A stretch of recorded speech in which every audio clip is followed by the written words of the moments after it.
Hello, family, and welcome to my channel, Roadways Back to Africa for the Africans. Welcome. My name is Akusia, and I'm a recent repat from the United States. I arrived here permanently October 20th of 2020. It was a long time coming. I started coming to Ghana in 2016, and how that happened by chance, right place, right time. I met a man by the name of Demetrius Robinson in a bookstore, a black bookstore. Shout out to Mr. Miles who owned the bookstore. And we just got to talking, and finally I said, well, I really want to go to Ghana. And he said, well, I know people in Ghana. Whoa. So we exchanged, information.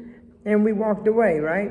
So in September 2016, I was teaching classes at a university and a couple colleges, and I didn't get any classes due to low student enrollment, as they said. So I called Demetrius Robinson. I'm like, Demetrius, I don't want to be here for the next 4 months doing nothing. I really want to go to Ghana. So he said, okay, Facebook my friend Erna in Ghana, and that's exactly what I did. I told her what I wanted to do. I wanted to stay for the month of November, and she said, sure, come on. So with passport in hand, I had to send my passport and my yellow fever record to the travel agency who I was dealing with, who was recommended to me. So I was a little bit leery of sending my passport, But Diane, the person who, recommended me to this travel agency, said, well, Martha, you're going to have to trust someone. And I guess, she was right about that. But it turned out okay. So anyway, so here I am, 2016. I'm numb. I didn't feel nothing. I didn't feel anything. I knew I was coming to Africa. But it was just an idea before I got here, based on what I was taught in the United States about Africa, diseases, hunger, and animals, and things like that. So I was numb. Even though I had watched Ghana on YouTube and I listened to the testimonies of many Africans around the diaspora who had settled on the continent, it still wasn't the same. And I arrived at night, 11 o'clock at night, but it didn't even matter how much I saw or didn't or couldn't see. But during that month, I felt something. I just felt something, and I don't even know how to explain it. In psychology, it's a term called ineffable, and ineffable means you can't express in words how you feel, and that's how it was with me. I just can't explain to you how I felt that first month. So it must have been a spiritual experience for me. So when I left here at the end of November, I went back and prepared in December to return in January of 2017. And that's exactly what I did. I came in January, and I stayed for 4 months. I had planned to stay forever, but, I had to catch myself. And I said, wait a minute, you got to settle down. You got to go back, and you got to, organize and think how you're going to want to live here. Fine. 2018, I'm back again for the summer because I was a substitute teacher at that time. So I was here during the summers. And so I met Sam. Sam used to work for Erna. But during the time I kept coming back, I would call him up and he would take me different places. I would pay him this, that, and the other. So he showed me a piece of land, and I thought it was great, and I admired it. I'm like, okay.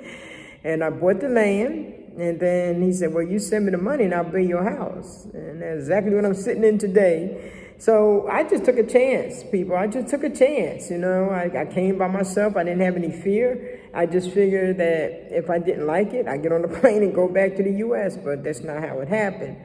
So now, yes, I'm sitting in my house. It's being built. We're still working on the roof, and I'll tell you about the roof later. The first floor is very functional for me. I got my master bedroom set up.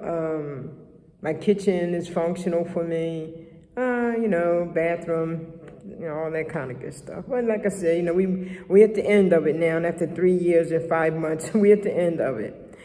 And I just want to say that this was a journey for me to even get to this point in my life, because I started hearing about us through Malcolm X and Marcus Garvey when I was like 13 years old. And my parents never taught us about Malcolm X and Garvey. I never heard them mentioned in my house at all.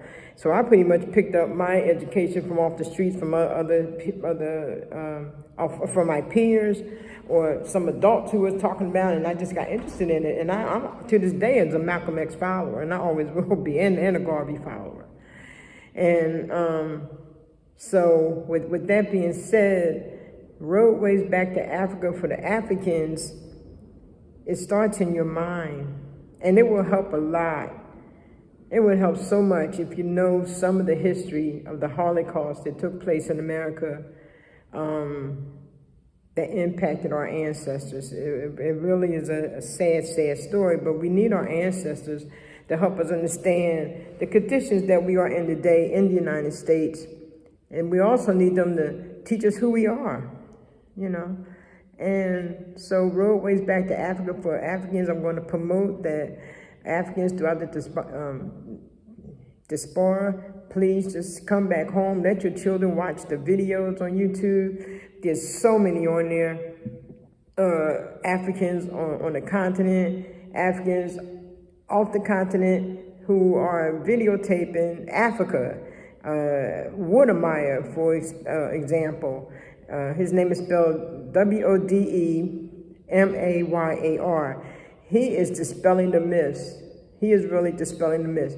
And then, but there's so many others out here who are doing the same. So I would highly recommend that you let your children watch these videos. Let your children watch these videos so they can know who they are and where they came from. Children are extremely valued here. Extremely valued here. Extremely valued here. I never see nothing like it. And I'm sure, you know, if you go in other videos, you know, you'll hear more about that also. So at this point, again, welcome to my channel. I expect to bring or have more upload videos for you in the near future. I'm also going to, you know, put some videos on where I made some mistakes. I'm going to let you see that because I'm new at this. So in some videos, I didn't even show the picture I was talking about, but, you know, I think you will enjoy it anyway. So with that being said, welcome to my channel, and I hope to see you all again soon. And Roadways Back to Africa for the Africans. Come home. Even if it's just a visit, come home.